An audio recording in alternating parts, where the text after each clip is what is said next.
Meus amados, graça e paz. 1 aos Coríntios, capítulo de número 1. E nós estamos na primeira carta que o apóstolo Paulo escreveu aos Coríntios. E agora nós chegamos exatamente nos problemas. Lembram que eu fiz uma clara dicotomia entre as duas grandes cartas do apóstolo Paulo, a carta aos Romanos e a carta aos Coríntios. A carta aos Romanos é considerada a carta magna do apóstolo Paulo. As doutrinas da graça, de uma maneira muito fantástica, elas saltam aos nossos olhos e nós ficamos estupefatos diante de tanta graça.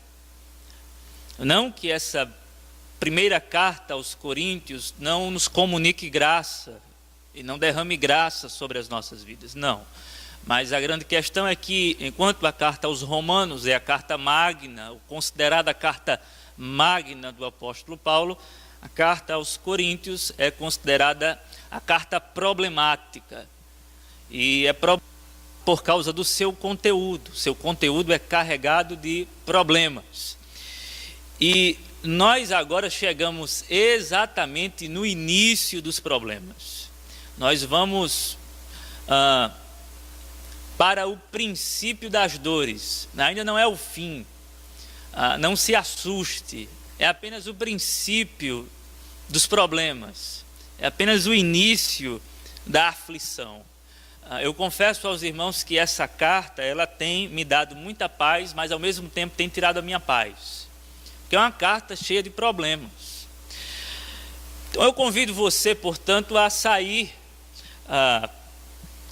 dessa zona de conforto onde nós estávamos até então, contemplando a igreja de Corinto do lado de fora, pois é importante nós entendermos que do versículo de número 1 até o versículo de número 9, nós temos a bênção de contemplar a igreja do lado de fora, com as lentes da graça, com os óculos de Jesus Cristo, entendendo que essa igreja é a igreja de Deus na cidade de Corinto.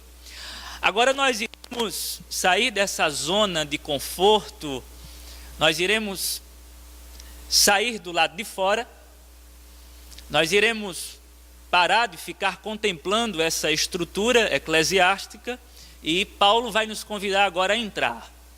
Nós iremos para o interior da igreja, nós iremos para os bastidores da igreja de Corinto, e aí nós iremos encontrar algumas coisas que nós não gostaríamos de encontrar, mas que estão aqui na carta.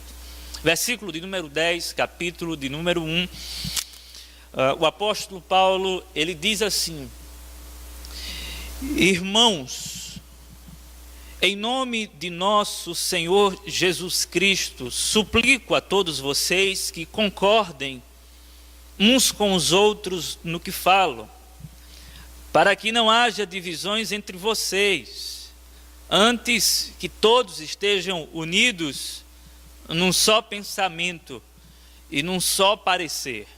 Meus irmãos, fui informado por alguns da casa de Cloe de que há divisões entre vocês. Com isso, quero dizer que algum de vocês afirma: eu sou de Paulo, ou eu sou de Apolo, ou eu sou de Pedro, ou Cefas, ou ainda, eu sou de Cristo. Acaso está Cristo dividido? Acaso Cristo está dividido? Foi Paulo crucificado em favor de vocês? Foram vocês batizados em nome de Paulo? Dou graças a Deus por não ter batizado nenhum de vocês, exceto Crispo e Gaio, de modo que ninguém pode dizer que foi batizado em meu nome. Batizei também os da casa de Estéfanas. Além destes, não estou lembrado se batizei alguém mais. Pois Cristo não me enviou para batizar, mas para pregar o Evangelho, não porém com palavras de sabedoria humana, para que a cruz de Cristo não seja esvaziada. Senhor, nós estamos diante da Tua palavra. Nós acreditamos que esse texto é sagrado. Nós confessamos a inspiração da Bíblia. E entendendo nós que é palavra do Senhor, nós nos submetemos neste exato momento à autoridade do texto e, portanto, à autoridade do Senhor. Fala conosco, Senhor, que a Tua voz seja poderosa e graciosa, vindo ao nosso encontro e também de encontro a nós. É isso que nós te pedimos, para o bem da Tua igreja e para a glória do Teu nome. Em nome de Jesus. Amém. Meus amados, a igreja, como vocês bem sabem, não é fazendo uma adaptação das palavras de Brennan Manning, a igreja não é um museu de santos. Mas a igreja é um abrigo para pecadores. A igreja não é um museu de santos. A igreja é um abrigo para você. A igreja é um abrigo para mim. A igreja é um abrigo para pecadores. Ora, nós estamos numa reunião que se constitui extraordinária, excepcional, fantástica, sublime, fora de série, por uma simples razão: um bando de pecadores louvando a um Deus santo. Nós estamos aqui reunidos não porque nós podemos estar reunidos, mas porque em nome de Jesus nós oferecemos louvores a Deus. Nós só podemos prestar esse culto por causa do sangue que foi derramado sobre nós. Nós só podemos louvar ao Senhor porque este Senhor, o qual nós louvamos, teve misericórdia e de uma maneira muito graciosa entregou a si mesmo, entregou a si próprio, entregou-se por amor de nós. Nós estamos louvando a Deus em Cristo Jesus e apenas em Cristo, porque fora dele não há possibilidade de culto, fora de Cristo não há possibilidade de reunião, fora de Cristo não há possibilidade de se cultuar a Deus, fora de Cristo não há viabilidade de comunhão espiritual, fora de Cristo não há a mínima possibilidade de nós prestarmos uma adoração que preste. Nós estamos aqui como pessoas imperfeitas, como pessoas inacabadas, como pessoas pecadoras, como gente que peca, mas que pela graça e somente pela graça de Cristo Jesus, tem a ousadia de se aproximar do trono de Deus, a fim de alcançar graça e misericórdia. É somente por esta razão, por causa do cordeiro imolado, por causa do sangue que foi vertido, por causa da misericórdia derramada sobre as nossas vidas. Nós estamos aqui, irmãos, por pura graça. A igreja é esse abrigo de pecadores que foram justificados, pecadores que foram agraciados por tamanha misericórdia da parte de Deus. Então a igreja não é um lugar de gente perfeita. A igreja é um lugar de gente que adora aquele que é perfeito. A igreja é um ambiente de pessoas com seus problemas. E na verdade, para ser mais preciso, a igreja é um lugar de pessoas com os seus respectivos pecados e que tem essa ousadia de, apesar dos nossos pecados, prestar um culto a Deus. Alguém já disse, eu não sei se você pode levar isso muito a sério, que a igreja é como uma arca de Noé, né? Cheia de bichos. E aí é bem melhor a gente ficar aqui do lado de dentro, sentindo o mau cheiro dos animais, do que do lado de fora, onde o dilúvio é terrível. Bem, interprete como você quiser, mas a igreja é mais ou menos assim. A igreja tem pecador que às vezes não cheira muito bem. A igreja tem gente como eu, que não é tão interessante para se conviver. A igreja tem gente como você, que não é tão assim interessante para bater um papo. A igreja tem gente como você, que não é tão descomplicado, porque olhe bem para dentro de você. As suas complicações, seus problemas, os seus equívocos, suas questões, os seus dilemas. Olhe bem para você. Olhe bem no espelho. Veja no espelho a sua cara. Veja como você é. Veja a sua caricatura. Veja que tipo de vulto é você. A igreja nos abriga, amados. E, portanto, a igreja que nos abriga é um ambiente de graça extraordinária. Está aqui o apóstolo Paulo contemplando uma igreja. E, portanto, contemplando um bando de pecadores.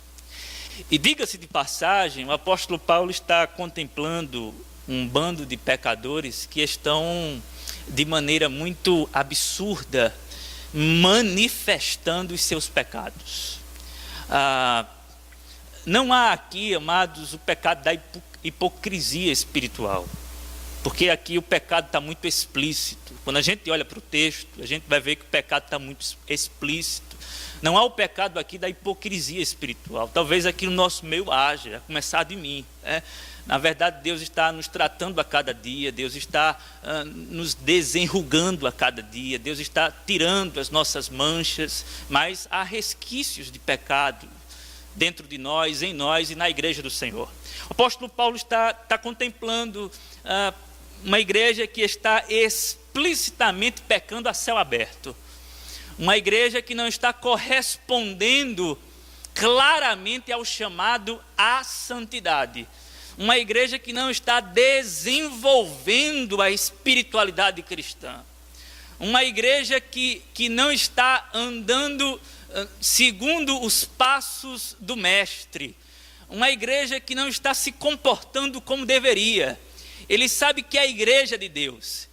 Ele sabe que os irmãos corintianos, brincadeira, não são os irmãos corintianos, são os irmãos coríntios. Ele sabe que os irmãos coríntios não estão andando à altura do chamado. Mesmo assim, ele considera os corintianos, ele considera os coríntios povo de Deus. Mas o apóstolo Paulo, ao mesmo tempo que considera essa igreja coríntia uma igreja de Deus, ele não deixa de identificar os pecados que estão permeando essa igreja. Ele não deixa de perceber até mesmo pecados graves que estão comprometendo o desenvolvimento, o caminhar da igreja de Deus na face da terra. O apóstolo Paulo, portanto, ele contempla essa igreja e agora entra dentro dessa igreja, nos conduz para o interior dessa igreja e nos mostra alguns pecados. Agora, amados, eu gostaria de dizer o seguinte: o apóstolo Paulo, quando ele olha para essa igreja e quando ele começa a tocar nos pecados, quando ele começa a olhar para os pecados e tocar nos pecados e apontar os pecados, apontar no bom sentido, não no sentido de sair julgando os pecadores, mas de identificar os pecados. O apóstolo Paulo precisa fazer alguma coisa. Ele precisa resolver alguns problemas. A igreja está por um fio. A igreja está, sendo corroída por pecados que estão gerando sérios problemas graves. E o apóstolo precisa tomar uma posição, ele precisa corrigir essa igreja em amor, ele precisa fazer alguma coisa por essa igreja e segundo ele, é a igreja de Deus. Ele não tem dúvidas que essa igreja é a igreja de Deus, mas ao mesmo tempo ele não tem dúvidas que essa igreja, que é a igreja de Deus, é uma igreja que está caminhando não de acordo com a vontade de Deus. E aí, amados, o apóstolo Paulo, ele tem uma mensagem para essa igreja de Deus, mas que não está andando de acordo com a vontade de Deus. E sabe qual é a mensagem que o apóstolo Paulo tem para essa igreja de Deus, que não está andando de acordo com a vontade de Deus? Apenas uma. Ele tem uma mensagem para essa igreja. E a mensagem que o apóstolo Paulo tem é a mensagem da cruz. Eu não sei se vocês perceberam, depois que o apóstolo Paulo ele trata de um pecado que é o pecado do divisionismo, a igreja dividida, ele começa a fazer algumas perguntas retóricas. Versículo de número 13, por exemplo: acaso Cristo está dividido? Foi Paulo crucificado em favor de vocês? Foram vocês batizados em nome de Paulo? Dessas perguntas retóricas, portanto, que contêm respostas. Essas perguntas estão apontando para Cristo e também ao mesmo tempo apontando para a cruz de Cristo.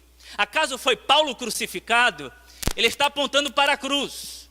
Foi Paulo crucificado em favor de vocês? Foram vocês batizados em nome de Paulo? Ele dá continuidade ao seu pensamento e ele culmina a sua reflexão no versículo de número 17, dizendo: pois Cristo não me enviou para batizar, mas para pregar o evangelho, não porém com palavras de sabedoria humana, para que a cruz de Cristo não seja esvaziada. A partir do versículo de número 18 até todo o capítulo 2, o apóstolo Paulo vai tratar dos desdobramentos dessa mensagem bendita e graciosa, a saber, a mensagem da cruz. Mas o ponto que merece a nossa atenção são essas perguntas retóricas que o apóstolo Paulo faz no versículo de número 13 e o seu pensamento que culmina no versículo 17 desta seção textual, quando nós concluímos que Paulo está conduzindo a mente e o olhar dos seus leitores para uma única coisa: a cruz de Cristo. Paulo tem uma mensagem para uma igreja problemática e pecadora. E qual é a mensagem que Paulo tem? A mensagem da cruz. Qual é a conclusão que nós podemos chegar à luz desse texto? A conclusão que nós podemos chegar à luz desse texto é a seguinte: por favor, guarde isso no seu coração e na sua mente. A mensagem da cruz não é apenas o método de Deus para salvar pecadores, mas a mensagem da cruz é também o método de Deus para santificar pecadores.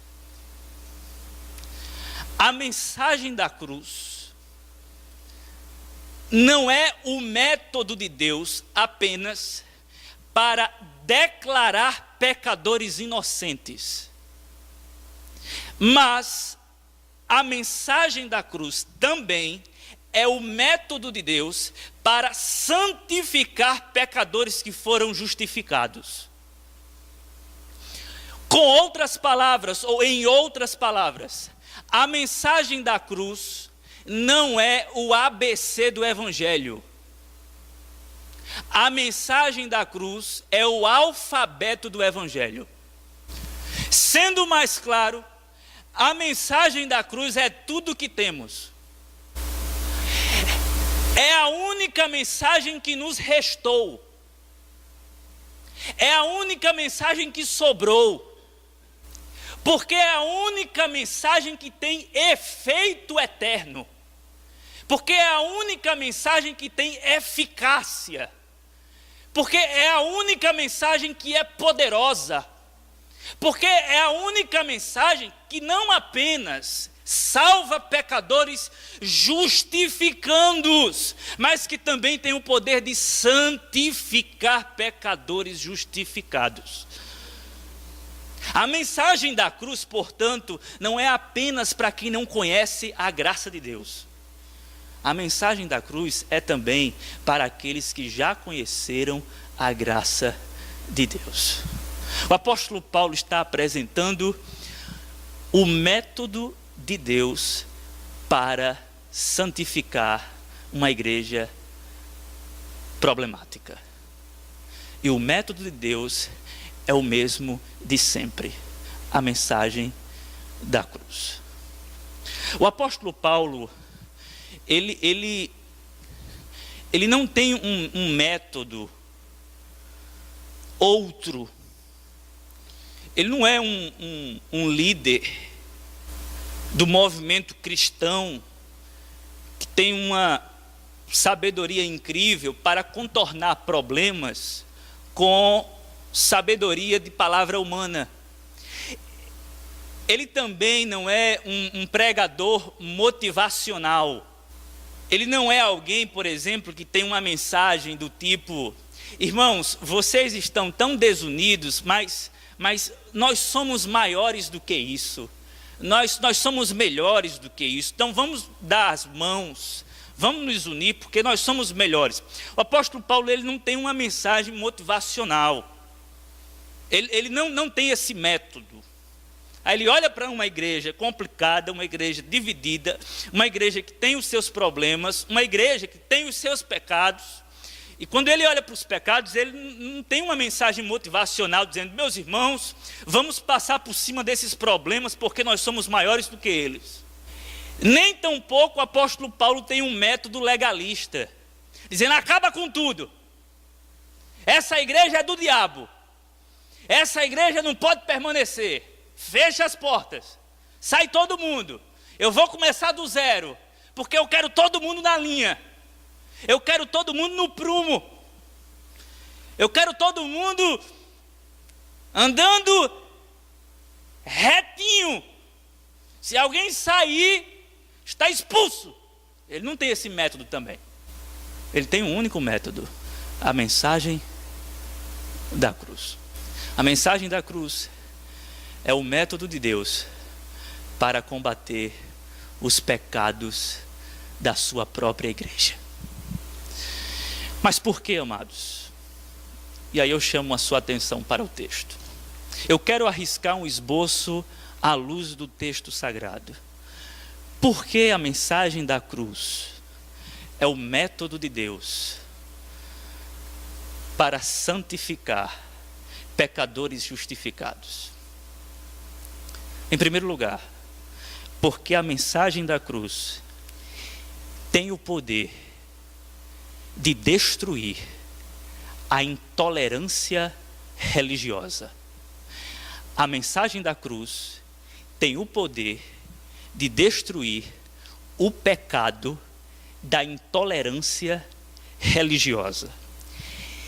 Este primeiro pecado que eu estou elencando não é tão explícito no texto, mas é implícito. Se você prestar bem atenção, você vai ver que Paulo está diante de uma situação grave, mas a atitude que ele toma, a postura que ele toma diante dessa situação, diante de uma situação de natureza tal, a postura que ele toma é uma postura de amor pastoral. Se você ler o versículo de número 10, você vai ver o tom do apóstolo Paulo: irmãos. Ele não diz filhos do diabo. Ele diz irmãos. Meus irmãos. Em nome de nosso Senhor Jesus Cristo, daquele que morreu na cruz, Eu suplico a todos vocês que concordem uns com os outros no que falam, para que não haja divisões entre vocês, antes que todos estejam unidos num só pensamento e no mesmo parecer. Meus irmãos, eu suplico, eu peço, em nome daquele que morreu na cruz do Calvário, por favor, meus irmãos, por favor. Perceba que o apóstolo, ele não sai quebrando tudo. Ou seja, poderia muito bem surgir dentro da alma deste homem, que era homem como você, uma intolerância religiosa. Ele poderia se comportar muito bem como um líder intolerante. Alguém de tolerância zero. É muito bom nós entendermos que a questão aqui não se trata de heresia. Não tem aqui nenhum pecado de erro doutrinário. Porque se este fosse o caso, a tolerância seria zero. Mas o apóstolo Paulo está diante de pecados que ocorrem dentro da igreja e que podem ser remediados. Então ele parte para uma súplica de amor à sombra da cruz de Cristo. Cruz esta que não permite que ele olhe para os irmãos com um espírito, ou com um olhar altivo, derramando ira sobre esses irmãos, fazendo uma varredura e dizendo: vocês não prestam. Mas ele suplica, ele diz: irmãos, em nome de Jesus, ou seja, com base na cruz, eu quero que vocês se unam. O apóstolo Paulo fica sabendo disso por causa de uma família. Aqui no versículo de número 11, ele é informado acerca do pecado que nós iremos tratar daqui a pouco, o pecado das divisões, que há grupos dentro da igreja. E é interessante, amados, nós abrimos um parêntese aqui, que quando o apóstolo Paulo diz: eu fui informado pelos da casa de Cloe, o apóstolo Paulo recebe uma carta. Isso vai ficar muito claro, por exemplo, em 1 Coríntios capítulo 7, quando Paulo diz assim: quanto ao que vocês me escreveram, ou seja, há uma carta da igreja de Corinto a Paulo, a primeira carta dos Coríntios a Paulo. Então ele recebe uma carta, e nessa carta tem muitas informações, e uma das informações é essa aqui que ele recebe. Ele fica sabendo desse pecado, e ele fica sabendo desse pecado através dessa família, a família de Cloe. Agora é interessante que aparentemente parece uma fofoca, mas não é uma fofoca, porque fofoca é quando um irmão, ou um falso irmão, sei lá, ele chega para um outro e fala algo sobre um outro, numa tentativa de manchar a imagem do outro, e no final ainda diz assim: agora não diga que eu lhe disse. Isso é fofoca, isso é X9 evangélico. Mas essa família aqui não está fofocando, porque caso essa família estivesse fofocando, essa família não permitiria, ou pelo menos diria: Paulo, não coloque o nosso nome na parada. Mas simplesmente a família diz: pode dizer que a gente está dizendo o que está acontecendo na igreja. Ou seja, tem uma família preocupada com a igreja. Não é uma família que está fofocando contra alguns irmãos. É uma família que está lutando pela união desses irmãos. O apóstolo Paulo, portanto, fica sabendo disso. E ele não fica com um espírito intolerante, mas ele se enche de amor em nome do nosso Senhor Jesus Cristo. E ele diz: irmãos, eu fui informado, eu recebi essa informação, e eu fiquei tão triste, irmãos. E eu peço a vocês que que em nome do nosso Senhor Jesus Cristo. E aí ele culmina esse pensamento com o versículo 17. Irmãos, eu não fui chamado para pregar, ou para batizar, aliás, mas para pregar o Evangelho, não porém com palavras de sabedoria humana, para que a cruz de Cristo não seja esvaziada. Irmãos, sabe por quê eu estou com vocês? Porque eu não sou melhor do que vocês. Se eu fosse melhor do que vocês, eu não tolerava vocês. Mas eu não olho para vocês de cima para baixo, porque eu estou debaixo da cruz como vocês. Eu fiz questão, inclusive, de mudar a minha maneira de falar e de não usar a retórica para não esvaziar a glória da cruz. Irmãos, todos nós estamos debaixo da cruz. E aí, quando o apóstolo Paulo tem esse entendimento, ele não tem a capacidade de ser religiosamente intolerante. Há uma lenda judaica que diz que um andarilho, um peregrino, de repente encontrou a tenda de Abraão. E aí Abraão deu a oportunidade do estrangeiro se abrigar. De repente, na hora da refeição, Abraão foi dar graças a Deus, e o peregrino, que não cultuava ao Deus de Abraão, isso é só uma lenda judaica, certo? Isso não está na Bíblia. O peregrino resolveu não dar graças a Deus, inclusive disse que não adorava Javé, mas que adorava o Deus do fogo. Aí Abraão expulsou o cara da tenda. Vai embora, nem comer mais você vai. O homem foi embora. E aí, de repente, uma voz veio do céu, a voz de Deus, e Deus disse assim a Abraão: eu estou aguentando você há 100 anos, e você não tem a capacidade de aguentar uma noite esse rapaz. Eu estou suportando você há 100 anos, Abraão, e uma noite você não pode suportar esse homem, só porque ele disse algo que você não concorda. Está aqui o apóstolo Paulo nos dando uma aula de tolerância, com base no amor este que é oriundo da cruz. E ele olha para os irmãos e diz: irmãos, em nome de Jesus, eu estou com vocês por causa da cruz. Eu não sou melhor do que vocês, eu não sou mais santo do que vocês, eu só quero que vocês falem a mesma coisa. Eu só quero que vocês concordem, eu só quero que vocês vivam no amor, eu quero que vocês parem com isso em nome de Jesus. Então, amados, a mensagem da cruz, ela é suficiente para a santificação da igreja, porque ela tem o poder de destruir o pecado da intolerância religiosa. Intolerância religiosa essa que é capaz de destruir a igreja ficando só você. Porque nós somos tão intolerantes que, se possível, só fica a gente na igreja. E está aqui o apóstolo Paulo à sombra da cruz, e pregando a mensagem da cruz, e por causa dessa mensagem, e focado nessa mensagem, e fito nessa mensagem, e à sombra do Calvário, ele diz: irmãos, eu vou combater esse pecado, não eliminando vocês, mas abraçando vocês em amor. Amém, queridos?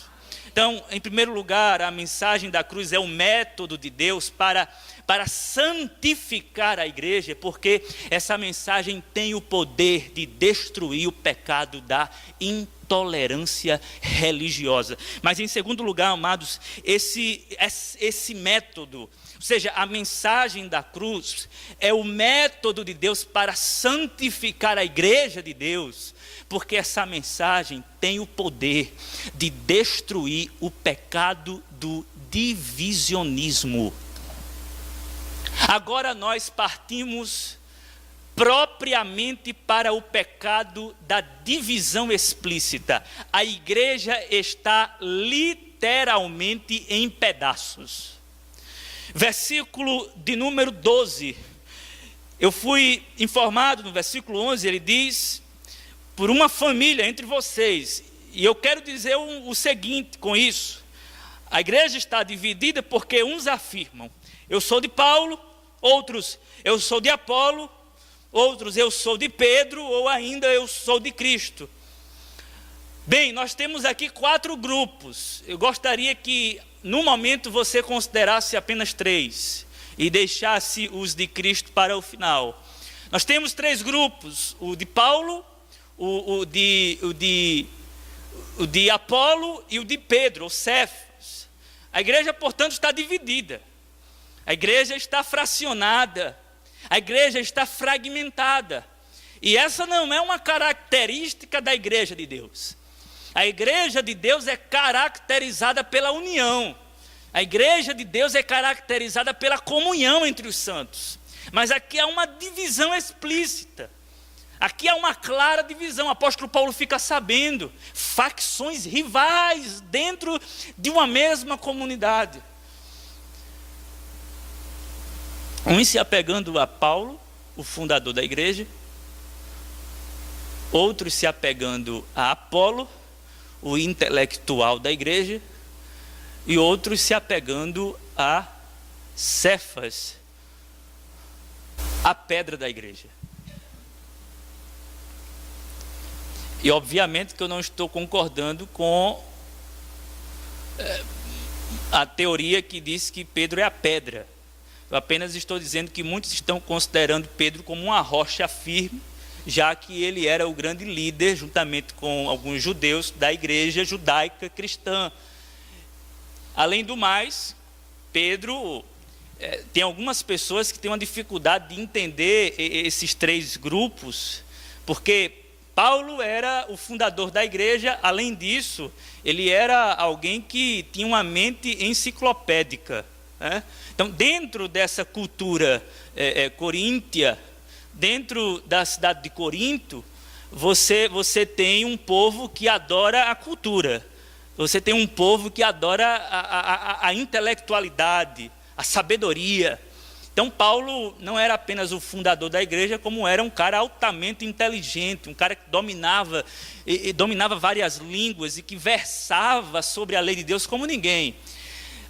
Muito bom na escrita, por exemplo, mas não era muito bom, você vai ver isso lá na frente, na maneira de transmitir. Ele não era um bom orador. Já Apolo, de Alexandria, que fez cursos e mais cursos de oratória, de retórica, que dominava muitas línguas também, e que era um homem fenomenal no que diz respeito à sua capacidade de falar, e que impressionava o público. Era um homem adorado, era um homem privilegiado. E tinha o grupo de Apolo, tinha um grupo que se apegava a este homem por causa da sua capacidade extraordinária de comunicação. E aí você pergunta o que é que Pedro está fazendo aqui. Bem, não é só apenas o fato de Pedro ser um dos fundadores da igreja, mas era que Pedro não era um Zé Ninguém como todos pensam. As pessoas pensam, por exemplo, que Pedro era um pescador que não entendia absolutamente nada, inculto, rude demais, um analfabeto. Tem gente que entende, ou que pensa e que conclui que Pedro era um analfabeto. Mas Pedro não era um analfabeto, irmãos. Porque assim, ele apenas não teve o privilégio de ir para um doutorado. Mas ele teve uma formação religiosa. Todo judeu, ele tinha uma formação religiosa fantástica. Pedro, por exemplo, com 12 anos de idade, ele já tinha o Antigo Testamento na mente. Então, assim, ele só não se deu bem na vida acadêmica. Mas considere o fato de que, além de ter uma formação religiosa e de ter o Antigo Testamento na cabeça, ele passou 3 anos com o mestre. Imagine, 3 anos com o mestre.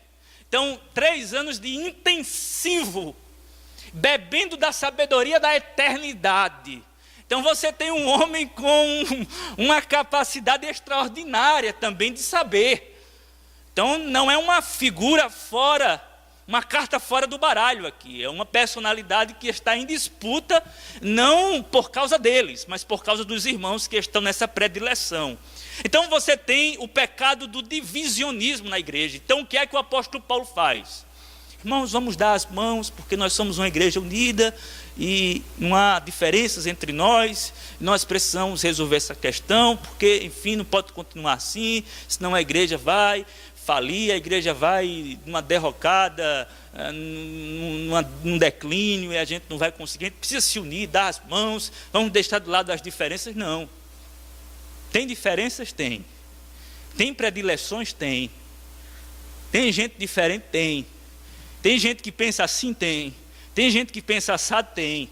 Tem gente que não pensa como você na igreja? Tem. Você gosta de escutar um pregador mais do que o outro? Gosta.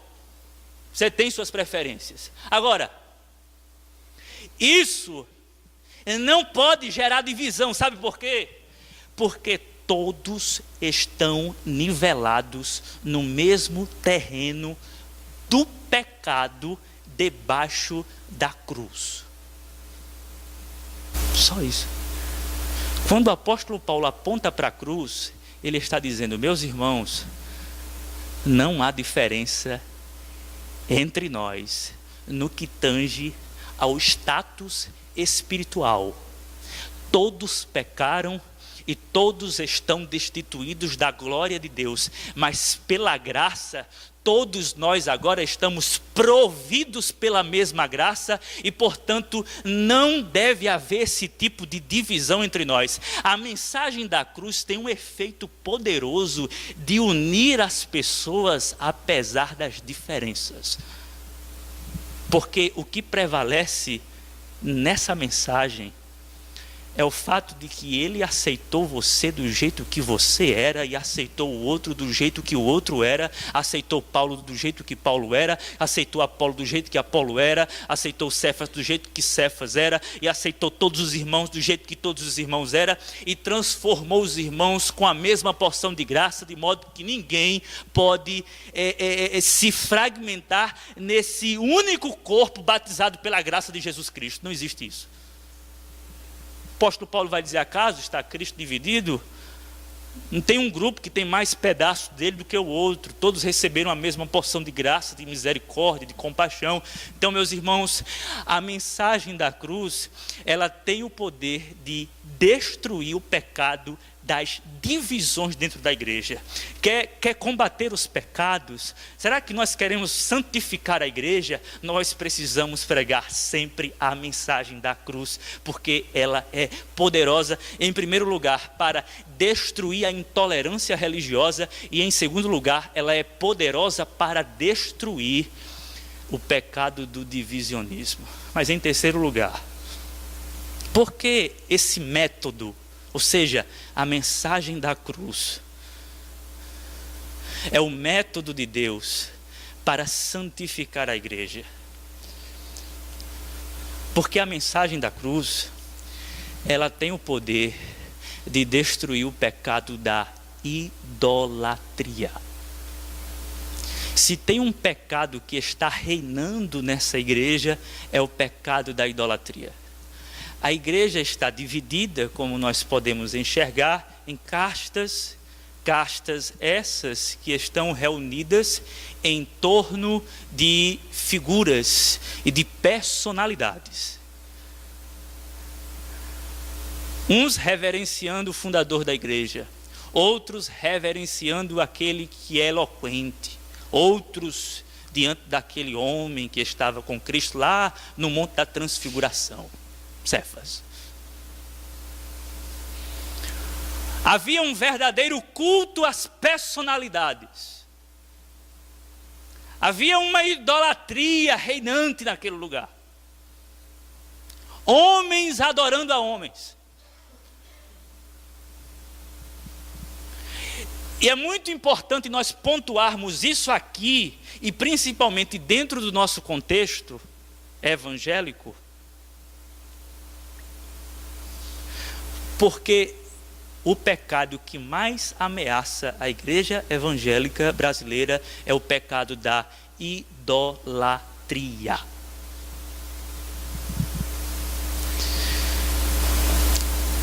Quando eu falo de igreja evangélica, gente, eu estou falando no geral, certo?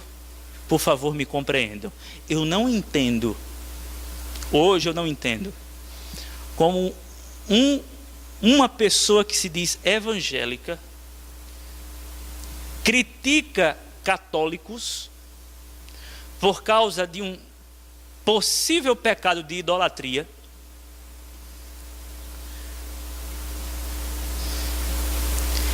sem levar em conta o fato de que a igreja evangélica está mergulhada nesse pecado que a igreja evangélica tanto condena.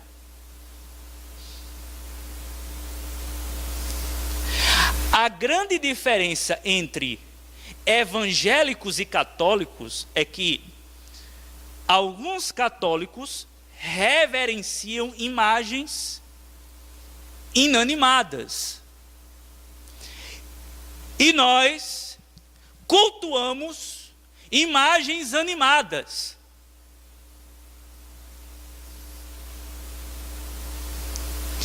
E que no final do culto ainda tira oferta.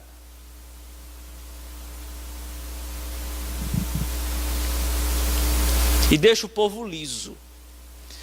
Os ídolos da igreja católica ainda vai, porque não mexe com ninguém.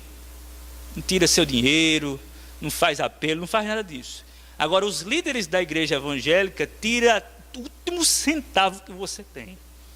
Depois de uma pregação maravilhosa, e depois de estrelas louvando ao suposto Senhor, depois daquele encantamento, é hora de recolher as ofertas, e aí tira tudo que você tem, e no final é uma adoração a gente, é uma adoração a dinheiro, é uma adoração a mamon, é uma adoração a todos os ídolos que você possa imaginar. Eu estava conversando com um professor de seminário, lá de Belo Jardim, Pernambuco. E ele disse assim: André, se eu fosse para uma cidade e tivesse duas igrejas, eu vou falar aqui, não tem problema não, uma católica e uma neopentecostal, eu iria para a missa.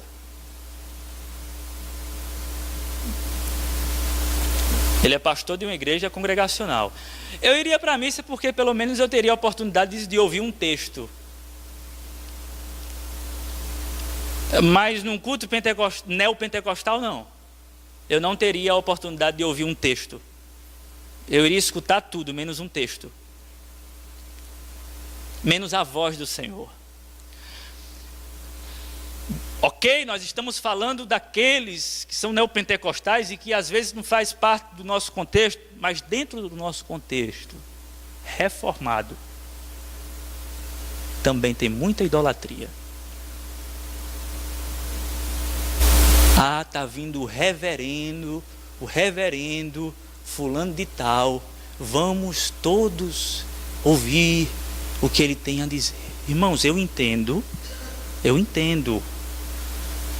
que nós precisamos dar valor a essas pessoas que estudam, que se esmeram nas escrituras para nos passar aquilo que é bom, enfim, mas há um espírito idolátrico, há um espírito frenético, vamos, porque é fulano de tal, e daí? E se eu for, não é porque é fulano de tal. Se eu for, é porque eu quero ouvir o evangelho de nosso Senhor e Salvador Jesus Cristo. E no nosso meio há muita idolatria. E sabe qual é a maneira de destruí-las? Pregando a mensagem da cruz. Sabe por quê? Porque a mensagem da cruz não chama a atenção para homens. A mensagem da cruz chama a atenção para Deus. Calvino disse que o nosso coração é uma fábrica de ídolos. O tempo inteiro, amados, nós estamos cultuando pessoas, dinheiro, poder e qualquer outra coisa que venha substituir o nosso único Deus. E portanto, constantemente nós precisamos trazer à mente a mensagem da cruz. Sabe por quê? Porque a idolatria é um pecado de substituição. É quando você substitui Deus por algo. E a mensagem da cruz diz: Deus enviou o nosso substituto. Ele morreu em seu lugar. E portanto, toda honra, toda a glória sejam dadas ao nosso Deus, que enviou o Cordeiro de Deus, que tira o pecado do mundo. Esse é o método de Deus para combater pecados. Esse é o método do apóstolo Paulo para santificar a igreja, a mensagem da cruz. Mas não apenas por essas 3 razões, não apenas por esses 3 pecados, mas por mais alguns pecados. Se você analisar bem o texto, você vai perceber que a mensagem da cruz é o método eficaz de Deus para santificar a igreja, porque essa mensagem tem o poder de destruir o pecado do antropocentrismo. Pecado este que está ligado a este que nós acabamos de refletir sobre ele, o pecado da idolatria. O pecado do antropocentrismo, o que é isso? O antropocentrismo é simplesmente colocar o homem no centro de todas as coisas. O homem passa a ser o centro da importância religiosa. E quando você coloca o homem no centro da importância religiosa, você está tirando a glória de Deus, está ofuscando a glória de Deus, está esvaziando a mensagem da cruz e está pecando de forma grotesca contra esse Deus Santo. Hoje as pessoas se reúnem em torno de personalidades e o culto não é mais teocêntrico, o culto é antropocêntrico. O homem regendo, ditando as regras e dizendo como deve ser feito. E não mais Deus reinando no meio do seu povo. A mensagem da cruz resgata o teocentrismo do culto. A mensagem da cruz resgata Deus no centro de todas as coisas. Sabe por quê? Porque enquanto os irmãos estão brigando aqui para saber quem é o melhor, enquanto os irmãos estão divididos em grupos, em facções, cada facção querendo ser mais espiritualmente agressiva do que a outra, cada grupo se agarrando no pé da sua personalidade favorita, um culto ao homem. Quando Paulo fala da cruz, o apóstolo Paulo está dizendo o seguinte para esse povo: vocês têm um grande apreço pelo homem, pela sabedoria que ele tem, pela inteligência dele e pela performance. Mas sabe o que é que Deus pensa do homem? Olhe para a cruz. Olhou para a cruz, viu Cristo ensanguentado, viu ele desfigurado. Pronto, é isso que ele pensa do homem. O que é que Deus pensa do homem? Está Cristo pendurado na cruz do Calvário, deformado por causa dos nossos pecados. Deus está derramando a sua ira justa em cima do seu Filho Santo, que carregou sobre si os nossos pecados e que trouxe sobre si os nossos pecados. E quando Deus moe, tritura e acaba com o seu Filho na cruz do Calvário, porque é Deus que mata Cristo, é o Pai que mata o Filho, Deus está dizendo o seguinte: é isso que eu penso de vocês, vocês que eram a coroa da criação, e que pela graça ainda se constitui coroa, mas que caíram e pecaram gravemente. Olha o que eu penso de vocês. Vocês são horríveis. Irmãos, alguém sangrando numa cruz não é uma cena boa. Alguém morrendo lentamente numa cruz, como disse Cícero, um orador romano, que essa imagem nem passe pela mente de vocês. Isso é algo horroroso.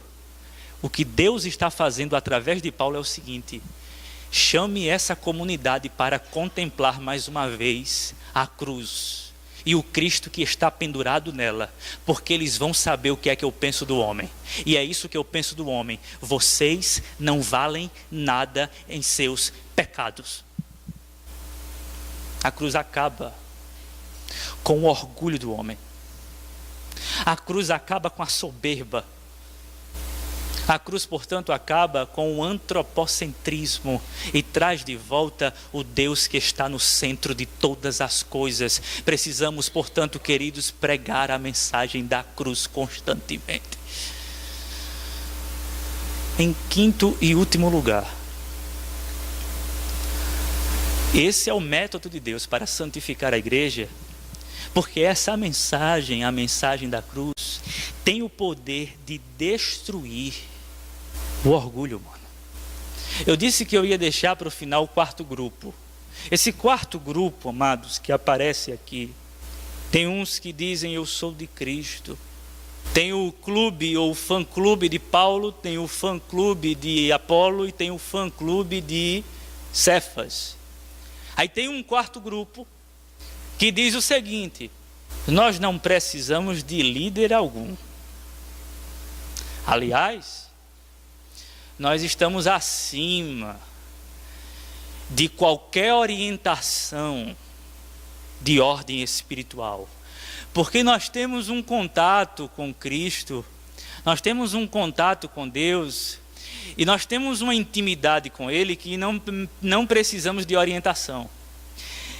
A igreja estava quase rachando. O grupo mais nocivo à igreja era esse. Sabe aquele grupo que diz assim: vamos abrir a igreja verdadeira, a igreja de Cristo. Não tem aquele grupo na igreja, aqui não acontece isso não, mas em outras igrejas acontece. Vamos abrir a igreja de Jesus. Eu passei ontem, eu acho que ontem ali no bairro dos Ipês, eu vi uma igreja nova, a igreja segundo o mandamento de Jesus, não sei, algo desse tipo. Assim. O último mandamento, a igreja Igreja de Deus, do último mandamento, sei lá, algo desse tipo. Tem esse grupo aqui, irmãos, que está prestes a abrir uma igreja bem espiritual, e bem mais espiritual do que essa aqui, que está olhando para essa igreja dividida e fracionada, e está dizendo, sabe de uma coisa, nós vamos criar uma igreja que não tem hierarquia, que não tem nada. Não tem pastor, não tem ninguém, não tem presbítero, vamos cair fora. Esse grupo aqui é o mais perigoso. Esse grupo aqui é o mais perigoso porque é o grupo que mais se acha. Nós não precisamos nem de Paulo, nós não precisamos nem de Apolo e nós nem precisamos de Cefas. Nós somos independentes. A nossa espiritualidade é autônoma. O orgulho está latente nesse grupo. O apóstolo Paulo emprega, portanto, a mensagem da cruz.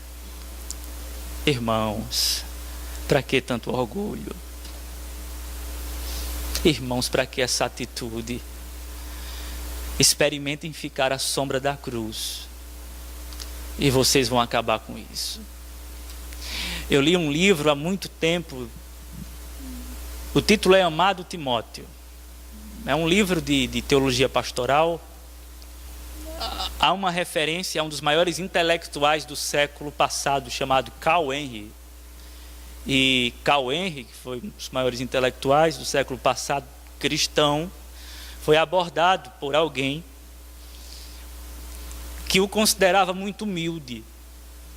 E pelo que consta na história, esse homem foi uma grande personalidade, mas muito humilde, sempre muito humilde. Sempre alguém muito, sabe?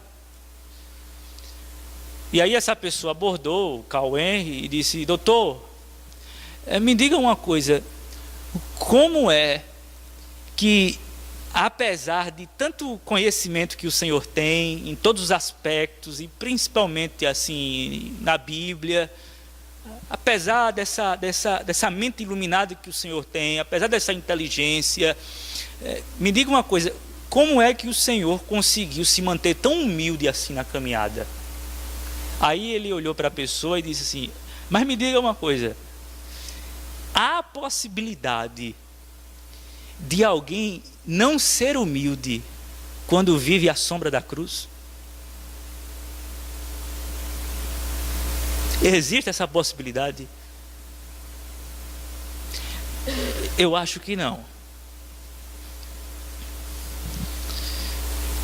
Irmãos, quando há algum espírito de orgulho, quando há algum fantasma de soberba, quando há alguma coisa desse tipo dentro de nós, provavelmente nós tiramos os nossos olhos da cruz. Provavelmente nós estamos em qualquer monte, talvez no Monte da Transfiguração e não no Monte Caveira. Se você está no Monte da Transfiguração, saia já dele e vá para o Monte Calvário e se humilhe na presença desse Deus e seja santificado para a glória dele. Porque é debaixo dessa cruz que, como disse Charles Spurgeon, a sua santidade é suja. É olhando para esse Cristo pendurado no madeiro e que está sendo esmagado pela ira de Deus, que nós olhamos para a nossa própria santidade e percebemos quão suja ela é. Irmãos, parem com essa besteira. Irmãos, parem com isso. Vocês entraram no reino através dessa mensagem e vocês serão santificados através dessa mesma mensagem. Eu não tenho outra metodologia, eu não tenho outro método, eu não tenho outra maneira, eu não tenho outra mensagem, eu não tenho nada, eu só tenho essa mensagem e eu confio nela porque ela é poderosa para destruir todos esses pecados que estão tentando destruir a vida da igreja. Diante disso, eu quero fazer uma aplicação bastante óbvia. Eu sei que essa igreja, domingo após domingo, não escuta outra mensagem a não ser o Evangelho. Eu sei que o vosso pastor se esmera para correr pelo texto, para correr no texto e ir até o Monte Caveira. Eu sei disso. Mas essa não é uma responsabilidade apenas do vosso pastor. Essa é uma responsabilidade de cada um de nós diariamente. Todos os dias nós somos assaltados por pecados destrutivos. E só tem uma maneira de você vencê-los: se prostrando diante da cruz. Voltando os olhos para a mesma mensagem que lhe encantou no começo de tudo. Essa igreja tinha 4 anos de fundação quando Paulo escreveu essa carta. A primeira mensagem de Paulo foi a cruz. E depois de 4 anos o apóstolo Paulo volta dizendo: irmãos, eu tenho a mesma mensagem, a cruz de Cristo. A mesmíssima mensagem. Não tem outra coisa não, pastor? Bem, tem muita coisa, agora tudo dentro dessa mensagem. Dentro dessa mensagem há riquezas espirituais maravilhosas que nos encantam e que faz com que o nosso olhar saia de nós mesmos, faz com que nós não sejamos mais ensimesmados, encastelados em nosso próprio mundinho de idolatria, a fim de que contemplemos aquele que nos salvou de graça e que continua nos salvando pela sua graça infinita. Se essa igreja deseja ser uma igreja saudável, e se eu como igreja desejo viver uma espiritualidade saudável, eu não preciso de um conhecimento, de uma gnosis, de algo mais além, de uma compreensão mais avançada. Eu preciso compreender melhor a teologia da cruz, porque a teologia da cruz vai me humilhar de tal forma que eu não vou ter tempo de criar problemas na igreja, eu não vou ter tempo de pecar contra o meu irmão, eu não vou ter tempo de adorar personalidades, eu não vou ter tempo de me orgulhar, a não ser na cruz do nosso Senhor e Salvador Jesus Cristo. Eu não vou ter tempo de mais nada, a não ser de se encantar com esse Deus e de fazer o bem à comunidade a qual eu pertenço, para a glória de Deus, para a minha alegria e para a alegria dos outros que estão em minha volta. Que Deus abençoe você.